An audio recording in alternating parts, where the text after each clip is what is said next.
أعوذ بالله من الشيطان الرجيم. بسم الله الرحمن الرحيم.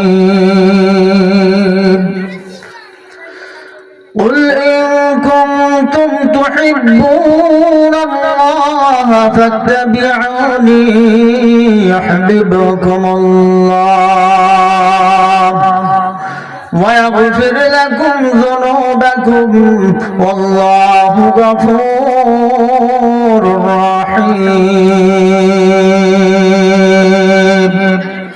وقال رسول الله صلى الله عليه وسلم: لا يؤمن أحدكم حتى أكون أحب إليه من والده وولده والناس أجمعين، أو قال عليه الصلاة والسلام. وقال تعالى في شأن حبيبه: إن الله وملائكته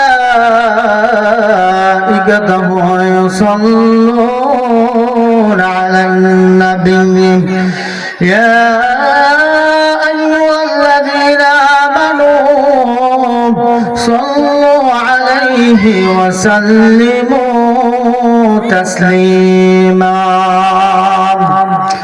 اللهم صل على محمد وعلى آل محمد كما صليت على إبراهيم وعلى آل إبراهيم إنك حميد مجيد. اللهم بارك على محمد وعلى آل محمد كما باركت على إبراهيم وعلى آل إبراهيم إنك حميد مجيد. صدق الله المولانا العظيم وصدق رسوله النبي الكريم، ونحن على ذلك لمن الشاهدين، والحمد لله رب العالمين. আমি আপনাদের সম্মুখে কোরআনুল কারীমের ছোট্ট একটা আয়াত, যে আয়াতের আলোচনা এখানে আল্লাহ তাআলার মহব্বত এবং নবীর ইত্তেবা অনুসরণ অনুকরণের কথা বলা হয়েছে। আল্লাহ পাক রব্বুল আলামিন বলতেছেন: কুল ইন কুনতুম তুহিব্বুনাল্লাহ, হে নবী আপনি আপনার উম্মতদেরকে বলিয়া দিন, তারা যদি আমি আল্লাহকে ভালোবাসতে চাই, আমি আল্লাহ তাআলার ভালোবাসা যদি পেতে চাই, ফাত্তাবিউনি, তারা যেন আপনার অনুসরণ অনুকরণ করে, তো ইউহিব্বুকুমুল্লাহ, স্বয়ং আল্লাহ ওই সমস্ত আপনার অনুসরণ অনুকরণকারী উম্মতদেরকে স্বয়ং আল্লাহ ভালোবাসবেন। সুবহানাল্লাহ। আর শুধু আল্লাহ তাআলা ভালোবেসেই ক্ষান্ত করবেন না, ওয়ায়াগফির লাকুম যুনুবাকুম, আল্লাহ পাক রব্বুল আলামিন তোমাদের জিন্দেগীর সকল গুনাহ খাতাগুলি আল্লাহ maaf করে দিবে। সুবহানাল্লাহ। যে হে নবী আপনি বলুন, তারা যদি আমি আল্লাহ তাআলাকে ভালোবাসতে চাই, আমি আল্লাহ তাআলার ভালোবাসা পেতে চাই, তারা যেন আপনার অনুসরণ অনুকরণ করে। তো আমরা জানি আল্লাহর রাসূল সাল্লাল্লাহু আলাইহি ওয়াসাল্লাম হাদিসের মধ্যে ঘোষণা করেছেন: লা ইউমিনু আহাদুকুম হাত্তা আকুনা আহাব্বা ইলাইহি মিন ওয়ালিদিহি ওয়া ওয়ালাদিহি ওয়ান নাসি আজমাইন। আল্লাহ রাসূল সাল্লাল্লাহু আলাইহি ওয়াসাল্লাম ঘোষণা করেন, ও দুনিয়ার মুসলমান ঈমানদার, তোমরা ততক্ষণ পর্যন্ত পরিপূর্ণ ঈমানদার হতে পারবে না যেই পর্যন্ত না আমি নবীকে তোমার সন্তান সন্ততি, তোমার পিতা মাতা, মাল দণ্ডদৌলত, এমনকি দুনিয়ার তামাম পৃথিবীর সকল মানুষের চেয়েও আমি মুহাম্মদকে যে পর্যন্ত তুমি অধিকতর বেশি ভালো না বাসবে, ততক্ষণ পর্যন্ত তুমি পরিপূর্ণ ঈমানদার হতে পারবে না। যারা ইলমে দ্বীন শিক্ষা গ্রহণ করতেছে তাদেরকে ভালোবাসা। আল্লাহ রাসূল সাল্লাল্লাহু আলাইহি ওয়াসাল্লাম বলেন, তিনটা গুণ, তিনটা সিফত যে ব্যক্তির মধ্যে পাওয়া যাবে না, সে আমি নবীর উম্মত বলিয়া গণ্য হবে না। এক নাম্বার হলো মাল্লাম ইউবাযিল কাবীরানা ওয়া ইয়ারহাম সাগীরানা ওয়া ইয়ারিফ আলিমানা। আমার উম্মতের মধ্যে যে ব্যক্তি তার বড়কে শ্রদ্ধা করে না, যে ব্যক্তি আমার একদিন আগেও দুনিয়াতে এসেছে, আজকে আমরা এই মাহফিলে বসেছি, এই মজমাতে বসেছি, এই মজমায় বসার কারণে আমার সম্মুখের লোকটা যদি আমার চেয়ে বড় হয়, আমার এক মিনিট এক সেকেন্ড আগেও যদি আমি জানতে পারি যে এই লোকটা আমার আগে দুনিয়াতে এসেছে, এই লোকটাকে আমি এই বলে সম্মান এবং শ্রদ্ধা করব যে দুনিয়াতে লোকটা আমার আগে এসেছে, আমার সে বেশি নেক আমল বেশি করেছে, এই জন্য এই লোকটা আমার সে ভালো, এই জন্য তাকে আমি সম্মান করব, শ্রদ্ধা করব। আর আমার সম্মুখের লোকটা যদি আমার চেয়ে এক সেকেন্ড পরে আসে, এক মিনিট পরে আসে, একদিন এক ঘন্টার চেয়ে আমার চেয়ে ছোট হয়, এই লোকটাকে আমি এই বলে স্নেহ করব, আদর করব, আদর সোহাগ দিব, যেই লোকটা দুনিয়াতে আমার পরে এসেছে, আমি এই লোকটা সে দুনিয়াতে আগে এসেছি, কারণ দুনিয়াতে সে যেহেতু পরে আসছে, আমি আগে আসছি, আমার অনেক গুনাহ হয়ে গেছে, আমি অনেক ভুল ত্রুটি করেছি, অনেক অন্যায় করেছি, আমি আল্লাহর কাছে অপরাধী।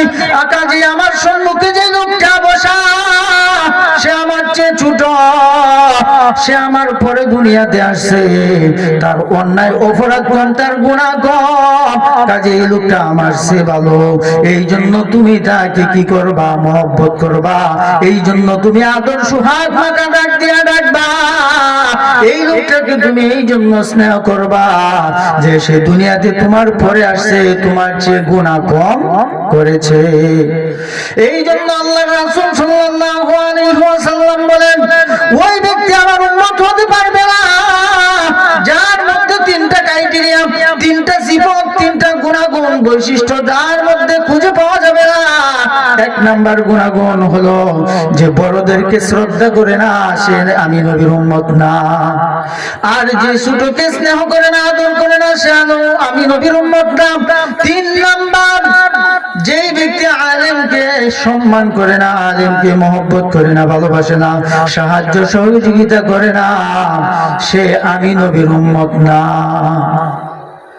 এই যে আল্লাহর নবীর ঘর, এই আপনাদের মাদ্রাসাতুন নূর আল ইসলামিয়া মাদ্রাসা, আপনারা জানেন, একটু আগে এক মুরব্বী আমার সাথে বলছেন যে আপনি যখন নাসনাপুর মসজিদে ইমামতি করতেন, এই জায়গায় কি হইতো আর এখন কি হয়।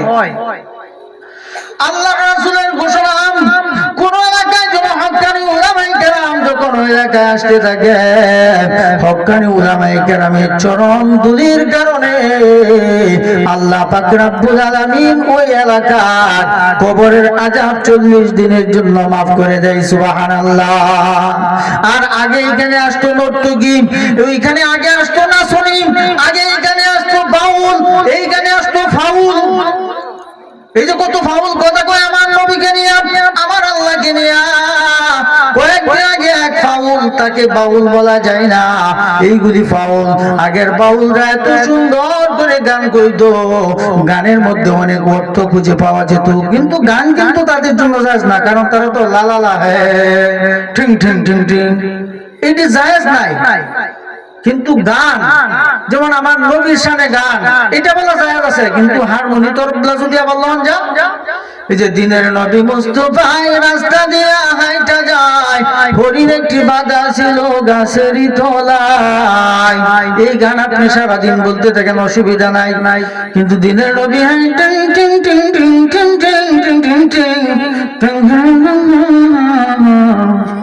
তখন না যায়, তখন কি না যায়। আগের বাউলদের মধ্যে এত সুন্দর অর্থবোধক গান পাওয়া যেত, আর বর্তমান সময়ের যত ধরনের বাউল আছে সবগুলি ফাউল। এইগুলি বাউল নামের কলঙ্ক। এরা নবীর শানে গান কত ধরনের ব্যঙ্গাত্ম করে কয়েকদিন আগে কুলাঙ্গার আমার নবীকে নিয়ে, আমার আল্লাহকে নিয়ে কটূক্তি করেছে। কটূক্তি করার কারণে জনসম্মুখে প্রকাশ্য আইসা তাকে মাফ চাইতে হয়েছে।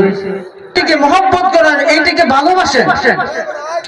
আল্লাহ পাক রব্বুল আলামিন বলেন, যেইখানে আগে আসতো বাউল, এই যে আপনারা বলেন যেইখানে আগে 5-6 বছর আগে এইখানে গান হইতো, নাচ হইতো, এইখানে কত ধরনের কত কিছু হইতো, আর এই জায়গাটাকে আল্লাহ তাআলা এত কবুল করেছে।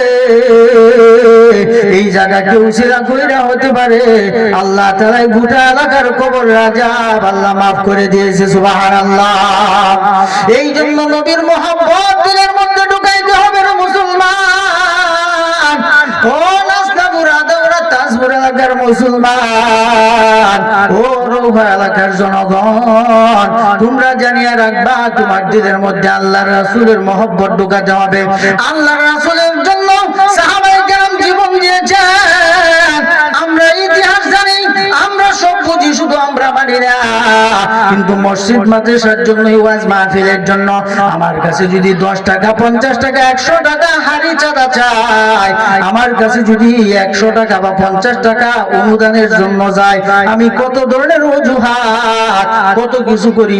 অথচ আল্লাহর রাসূল সাল্লাল্লাহু আলাইহি ওয়াসাল্লাম বলেন, দুনিয়ার বান্দা, ও দুনিয়ার উম্মতেরা, জানিয়ে রাখবে যে ব্যক্তি আল্লাহর রাস্তায় 1 টাকা দান করলো, এইভাবে 1 টাকা, 5 টাকা, 10 টাকা দান করতে করতে পরকালে আল্লাহ পাক রব্বুল আলামিন তার জান এবং মালের বিনিময়ে তার জন্য জান্নাতের বালাখানা তৈরি করে রাখবে। সুবহানাল্লাহ। এই জন্য সাহাবারা জীবন দিত নবীর জন্য। নবীর ভালোবাসা কেমনে সাহাবারা দেখাইতো, প্রয়োজনে সাহাবারা কলিজা ছেড়ে নবীকে দিয়া দিত। সুবহানাল্লাহ। নবী যখন উহুদের ময়দানে দান মোবারক শহীদ করেছেন, এক নবীর আশিক পাগলা যখন এই খবর শুনলো, শোনার পর নিজের দাঁতগুলি নিজে এইরকম প্লাস দিয়া, যেগুলি আমরা জাম্বুরা বলি, এইগুলি ধরে ধরে নিজের দাঁতগুলি উঠে বেলাইছে যে না, আমার নবী উহুদের ময়দানে দান মোবারক শহীদ হয়ে গেছে। আমার এই দাঁত আমার মুখে রাখবো না। প্রথমে উপরের সামনে 2টা দাঁত, পরে নিচের 2টা দাঁত, পরে বলতেছে নবীর উপরের দাঁত পড়ছে না নিচের দাঁত না সাইডের দাঁত। এইরকম করতে করতে সে পাগল 32টা দাঁত পর্যন্ত নবীর প্রেমের আশিক হয়ে দেওয়ানা হয়ে উঠে বানাইছে। আল্লাহু আকবার। এইরকম ভাবে ওই সাহাবায়ে কেরাম নবীর জন্য জীবন দিতেন। আর আমরা নবীর জন্য, নবীর ঘরের জন্য, মসজিদ মাদ্রাসার জন্য যদি 50 টাকা, এরকম বাস কালেকশনের জন্য যদি নবীর সাহাবীরা জীবন দিয়ে দিয়েছেন। নবী একদিন সাহাবায়ে কেরামদেরকে নিয়ে মাশওয়ারা করতেছেন, বসে আলোচনা করতেছেন। হঠাৎ করে নবীর এক সাহাবী, যার নাম ছিল আসওয়াদ, আসওয়াদ শব্দের অর্থ হলো কালো, কালো সাহাবী, এমন কুৎসিত চেহারা, মাথার চুল যত কালো তার চেয়ে বেশি কালো ছিল ওই সাহাবীর চেহারা। নবীজি বৈশা রয়েছে, অন্যান্য সাহাবায়ে কেরাম তাকে পরিচয় করালেন। নবী কেমন জীবন দিয়া ভালোবাসতো তার এক জায়গায় রাওয়ায়াতে আসছে তার নাম সাদ সালামি, আরেক জায়গায় আসছে আসওয়াদ। এই আসওয়াদকে জিজ্ঞাসা, আসওয়াদ তুমি বিয়ে করছো? না হুজুর আমি বিয়ে করি নাই। আমার কাছে কে মেয়ে বিয়ে দিবে? যে আমার চেহারা তো দেখতেছেন, চুল কত কালো তার চেয়ে বেশি কালো হলো আমার চেহারা। যেমন এই বিশ্বকাপ ফুটবল খেলা যখন হয়, ওই ক্যামেরার মধ্যে নাইজেরিয়ার একটা গোষ্ঠী আছে, একবারে কালসাপের মতো ঝিলমিল ঝিলমিল করে ফিরিয়ে দিয়ে দেখছেন, এগুলি ফুলা হলে গোটার তারা দেখেন খেলা। মেসি খেলা, এই অমুক তমুক আমি কইতেও পারি না, আমি কোনোদিন দেখছিও না। এত একটা দেশ নাইজেরিয়া, ওই উগান্ডার মানুষের মতো করে বিশ্রী কালো, এমন নবীর একজন সাহাবী নাম আসওয়াদ, মতান্তরে সাদ সালামি। তাকে নবীজি জিগাইতেছেন, ও আসওয়াদ তুমি কি বিয়া করছো? হুজুর আমি বিয়া করি নাই। কারণ কি? আমি বিয়া করি নাই, আমার চেহারার যে অবস্থা, আমার শরীরের যে গায়ের রং, এই মক্কা এবং মদিনায় কোন লোকে আমার কাছে মেয়ে বিয়ে দিতে চাই না। এই লজ্জা এখন আমি আর বিয়ার কথাও কই না। আমার বয়স তো তোমার সমবয়স্ক তো কেউ নাই। কোন না সমান্য যে ঢিয়াসিন বন্ধু বান্ধবদের লোকে খেলাধুলা করতাম সব বিয়া করে লাইছে, কিন্তু আমার কাছে কেউ মেয়ে বিয়া দেয় না। ও সাদ সালামি তুমি বিয়া করবানি? তো হুজুর আমার ইচ্ছা তো আছে, আশাও তো আছে, কিন্তু আমার কাছে তো কেউ মেয়ে বিয়ে দেয় না, এবং আমি যে বিয়া করবো এমন সামর্থ্য আমার নাই, ঘর নাই, বাড়ি নাই, টাকা নাই, পয়সা নাই, দিনার দিরহাম কিছুই নাই। কবে না তুমি বিয়া করবানি? কহ আমি করব, অসুবিধা নাই, তোমার বিয়ার ব্যবস্থা করে দিবে কে? আল্লাহ।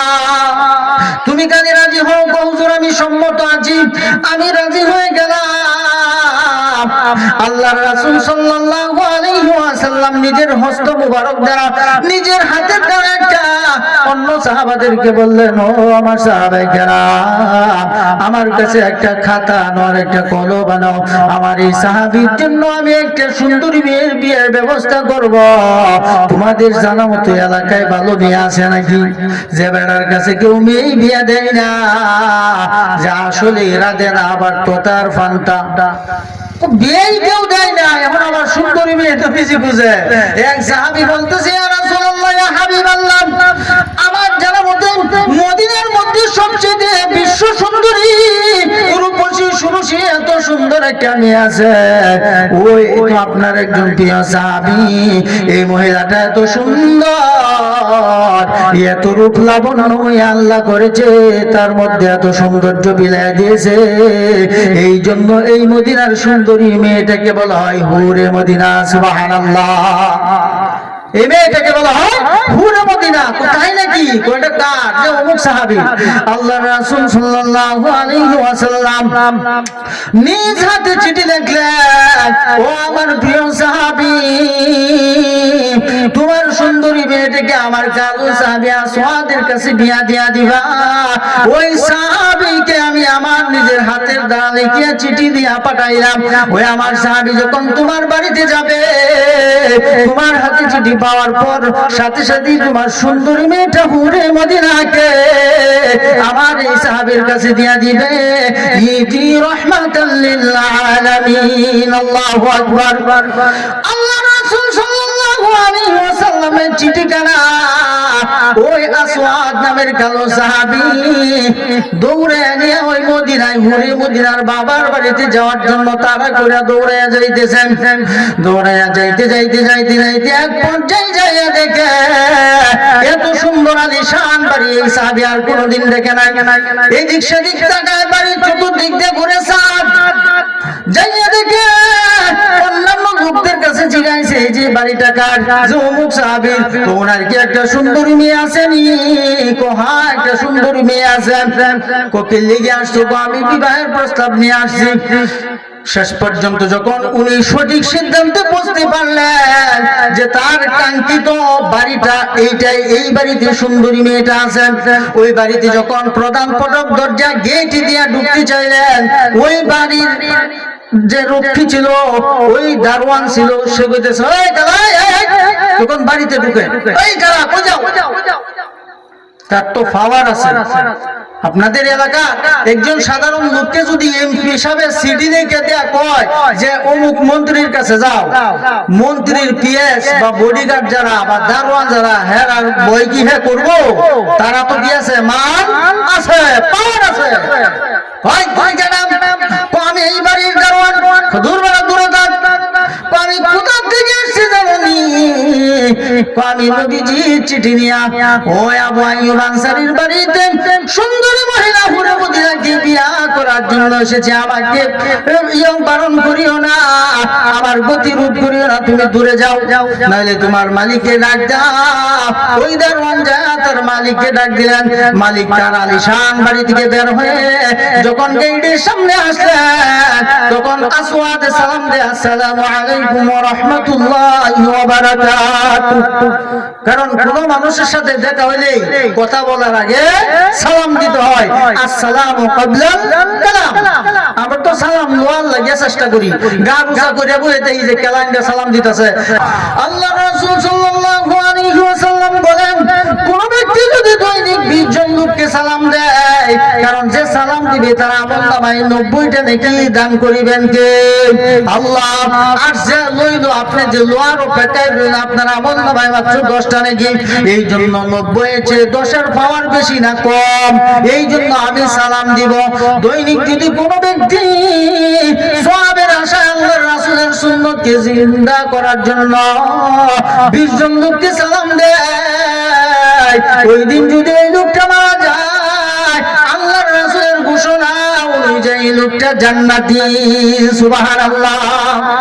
এই জন্য আসওয়াদ বাড়িতে যখন গেলেন, ওই বাড়ির সাহাবী, নবীর প্রিয় সাহাবী যখন সুন্দরী হুরে মদিনার বাবা বাড়ির বাইরে আসলেন, তখন তিনি প্রথমেই সালাম দিলেন।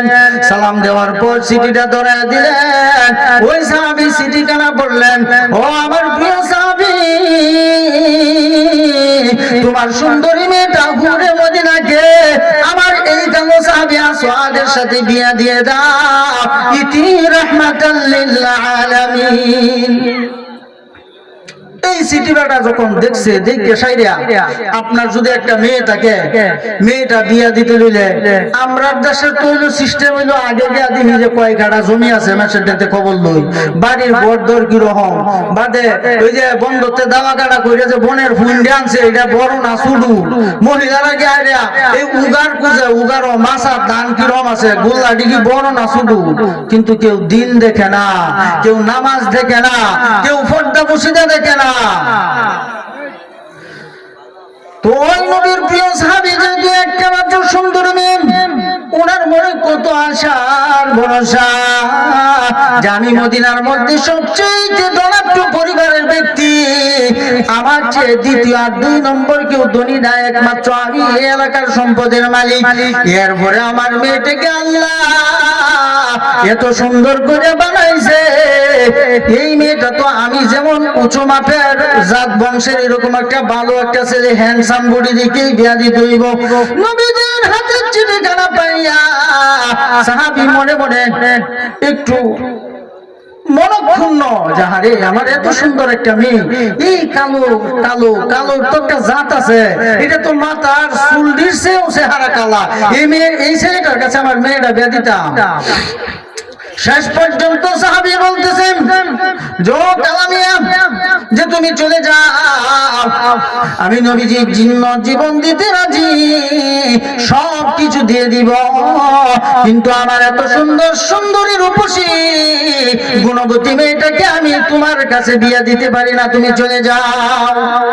এই কথা যখন শুনছে, এই আসওয়াদ কালা সাহাবী কি হাসতাছে না মনে মনে কষ্ট পাইছে?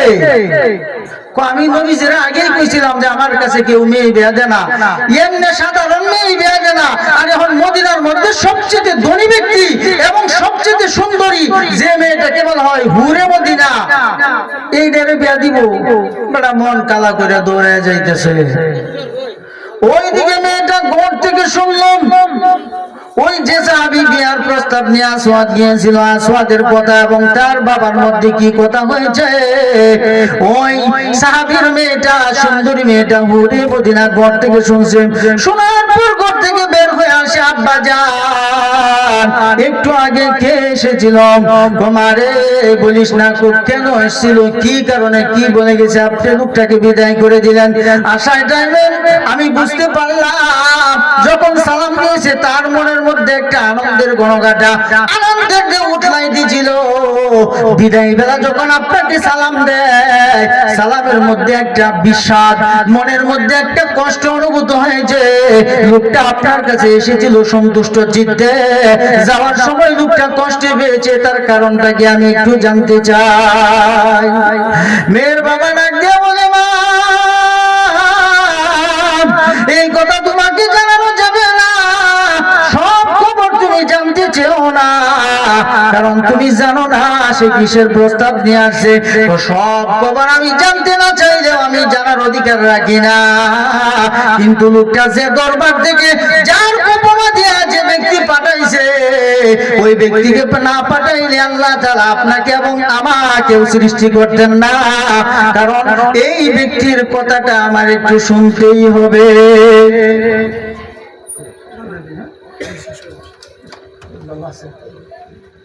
যাক, হুজুর এসে গেছে, ওনাদের সামনে আমাদের কথা বলা এটা শানের খেলাফ, এই জন্য হুজুরের সম্মানার্থে আমি আলোচনা এখানে সংক্ষিপ্ত করছি।